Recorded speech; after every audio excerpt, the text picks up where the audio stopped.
everybody. Welcome back, Wednesday night edition. We're kind of jumping around here on the thing, but we're getting these guys in. And like I said, we thought we wasn't going to get Coach Tygard, but we got him in. And now we're going to roll back down to Alabama. And he just finished up with his radio show in Albertville, and we were able to get him on a little early. But head coach of the Albertville Aggies, head coach Bert Browne. How you doing tonight, Coach? I'm good, man. How about yourself?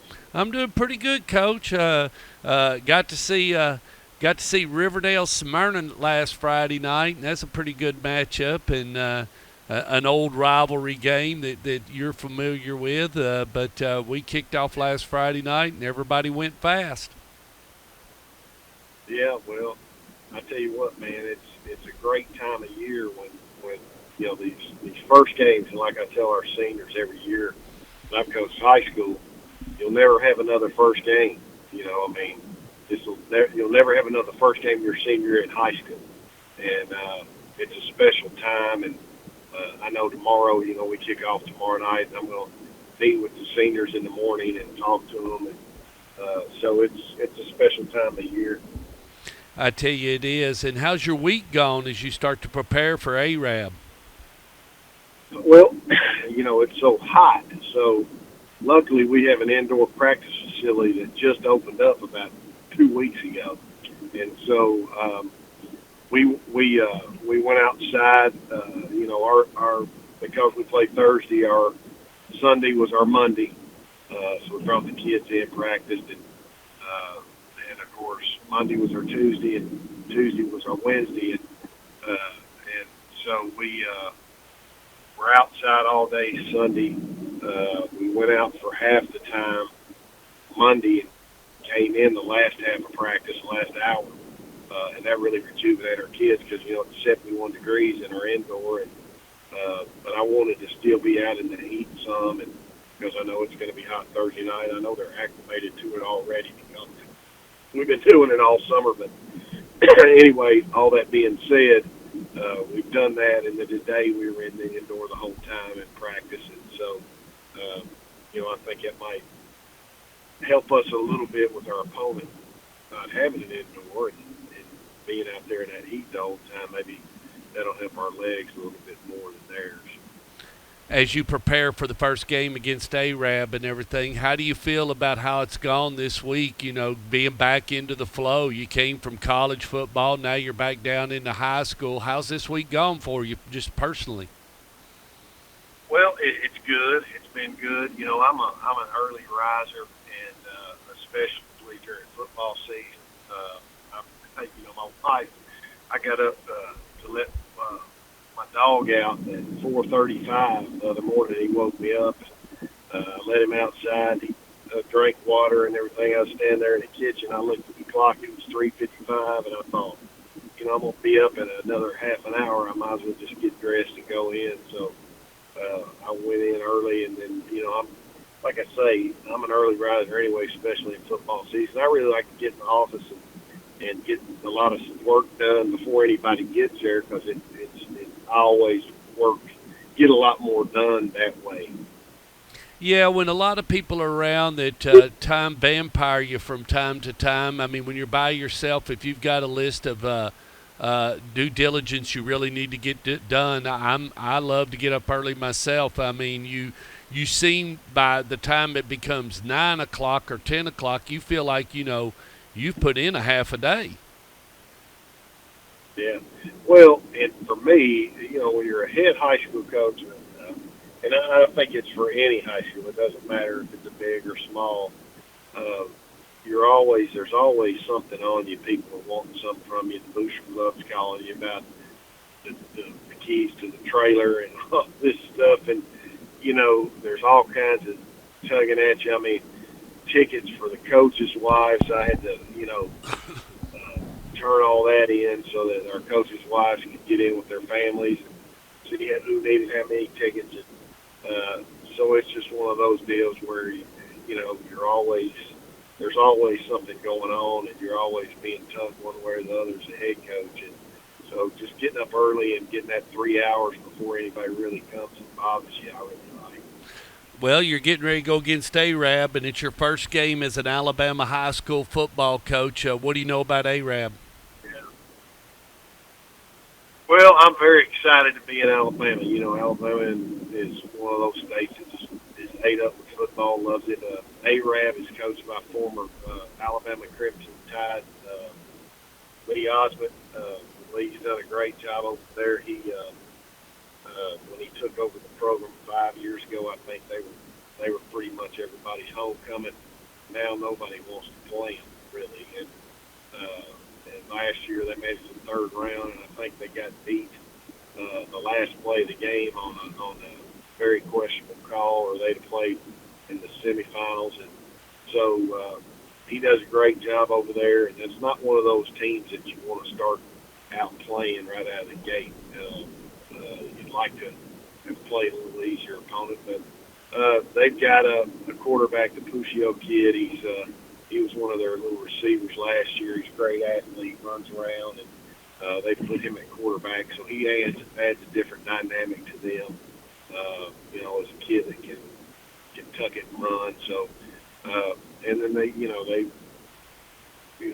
going to have 6 or 7 kids playing both ways in 7A football, and because like I said, I got 9 seniors and 9 juniors, where we need 30 some, and we're working on the culture and what we came program in March, and we just got to recruit the hallways. I talk about that all the time. We got to get kids.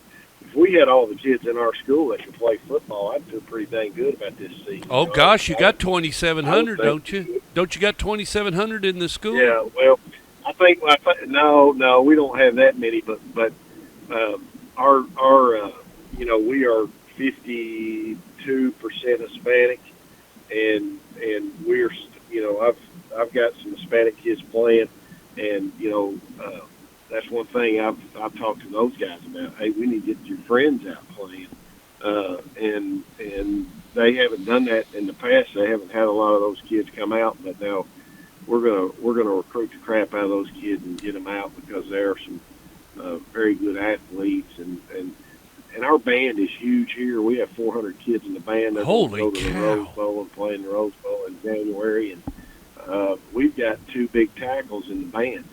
I mean, if they play football, there's 2 6'5" tuba players, man, and so. As a high school coach, man, you got to recruit your own hallways. You got to do a good job with that. So we're going to do that, and hopefully here in 2 years, we're going to be able to tune like I did at Stewart's Creek and things like that. So anyway, all that being said, it's just when they haven't been very good here the last 4 years, so kids have just lost interest in playing, because it's no fun to play football and get your brains beat out. And then people tell you how bad you are. So we've had some kids that just haven't played, and we've got to get them out. And we're going to do that. I've always had success in recruiting the hallways and getting kids to come out. Well, and you'll change the culture. I mean, people know. I mean, you won't be able to suit up Friday night or tomorrow night, Bert. But it will be as close as you can get to putting that helmet on and getting out there and hitting. I mean, people have no idea how excited you'll be, and I know your style of football. Yeah. So, and a lot of that's contagious. I mean, it just has to get going. I mean, if nothing else. Play hard, play fast, have fun at it. Is it not? Is that not it? That is it. And that's what I talk to our guys about. You go through all of this that you have to go through to play 10 games. It's not like basketball and baseball where you play 35 games a year, where you get beat on a Tuesday and you get to play on a Wednesday. You get one of these, and so.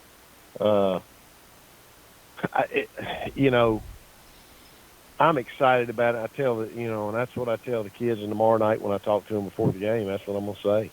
Hey, go have fun, man. You've done all this work, and I know you've lifted all this weight. You've run, and you've come through. You come here 4 days a week in the summer and work your tails off, and now you've been putting money in the bank, and now you're going to withdraw it and have a good time. Well, since you've been there and since you being named the head coach and you've been there since the spring, a little bit before the spring, what's the biggest thing you think you've turned around so far since you've been there and hadn't even snapped the ball one time on a live Friday night or Thursday night? Yeah, well, I think probably just attitudes. I do not think that they were held to an accountability level that I hold kids to and teams to. Um, one of the things it's been tough to make them understand this is the standard and this is what we're going to do, and we don't want anything else. We're not putting up with anything else. So, it's one of those deals, and so to me, just making them understand, when when you're a teenager and you're allowed to do whatever, it's hard to change that.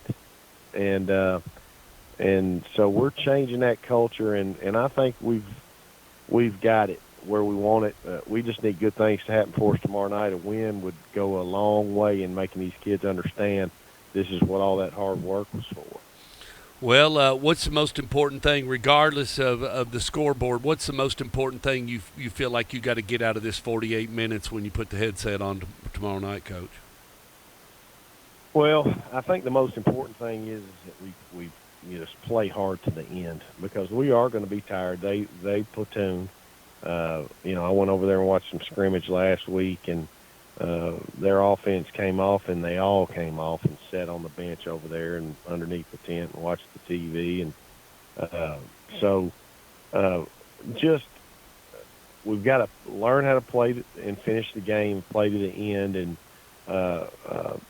I think we've got a shot. I really do.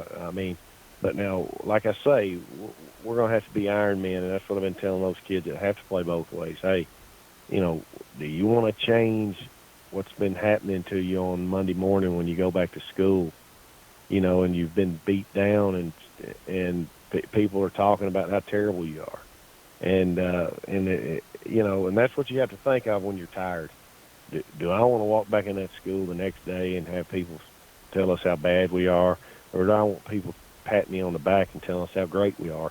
Like I told the kids today, I said, hey, we're gonna go over there and win that football game, and then we're coming back over here.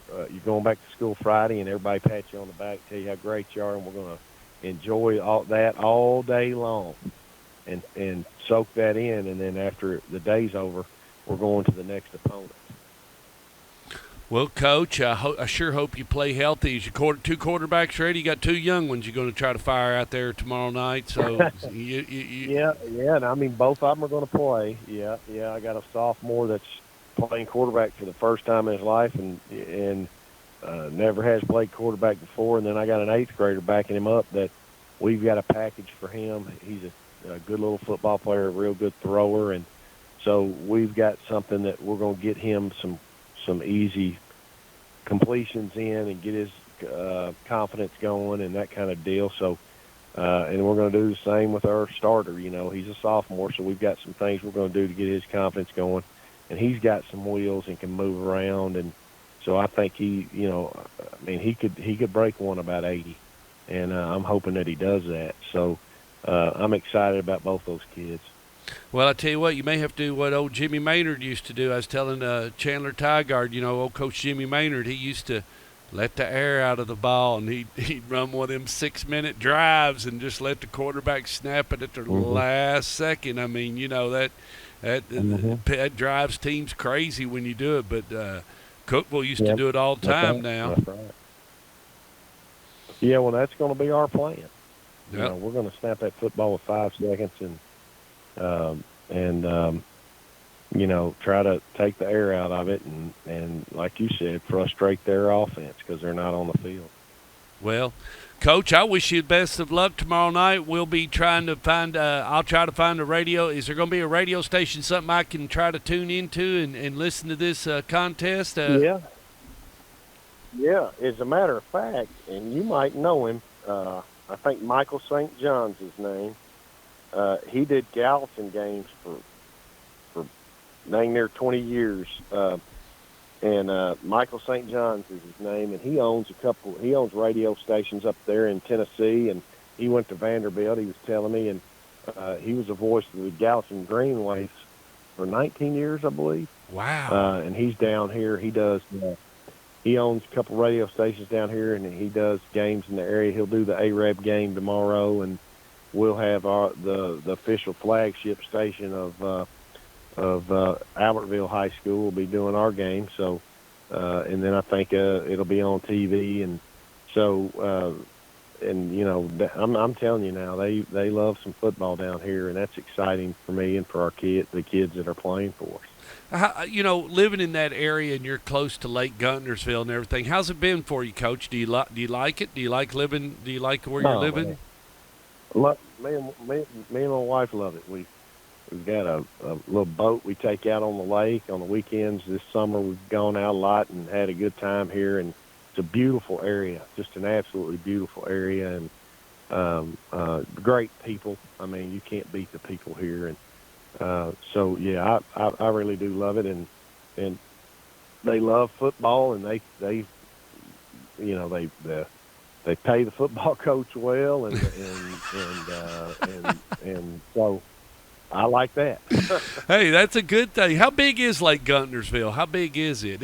I know it's pretty big because it's one of the crappie capitals. If you like fishing for crappie and when they're running, it is the spot to go to. Yeah, right. I think somebody said it might be the biggest man-made lake in the world, but now I don't know that because I know the Tennessee River is what it is. And okay. So you can go from here to Knoxville, you know. Wow. And so, man, it is a big old beautiful lake, though. Well, have you made any friends down there? Oh yeah. I've made a lot of friends down here, and got a real good coaching staff, and so you know, we're excited about it, and hopefully tomorrow night about this time I'll be getting ready to kick that football off, and we'll make some good things happen. Coach, you have a whole lot of fun tomorrow night. Coach those kids up and stay healthy and come away with a win against Arab. All right, buddy. Thank you. See you, bye.